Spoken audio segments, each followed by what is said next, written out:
We are here in Ventana Ranch West. This property is a very nice home listed for $439, two-story, four bath. I'm sorry, four bedroom, three bath.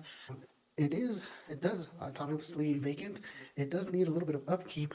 It's out here on the outskirts of Ventana Ranch. This one is available for sale on an owner financing contract. This would be the laundry room, and that's the garage. Typical stuff. That's one bedroom, or sorry, bathroom. This one they want minimum 10% down, obviously to cover expenses such as commission and closing costs. They would carry the note for maximum 5 years.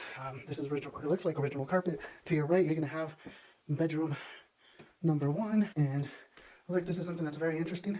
So you're gonna have an HOA here, 28 bucks. But if you look out there, that's just no one house, then vacant land. Here's this property. You're looking at about a little bit under 3,000 square feet. This is a master bedroom, and it actually has a fireplace, which is a very nice feature. If you look out there, it has a balcony.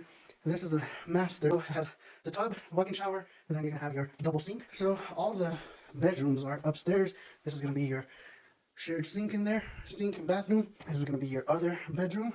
Then this is I would say a living room, but obviously you can make it into a bedroom. Well, this one, 439, two-story. It's been on the market for about 54 days. Not bad. Condition, I want to say, is a little bit, I want to say 6 out of 10. Could be better, obviously, but they're pricing it at the top of the market. Carpet obviously needs a little bit of cleaning, a little bit of touch-up. Area is not bad, and remember, this area does have a PID. The backyard, if you guys have any animals, it's going to be pretty big. That's pretty low. Pretty low cinder block wall, but it does have a shed, and it has a double AC unit here. Definitely, this is a nice little, well, nice house.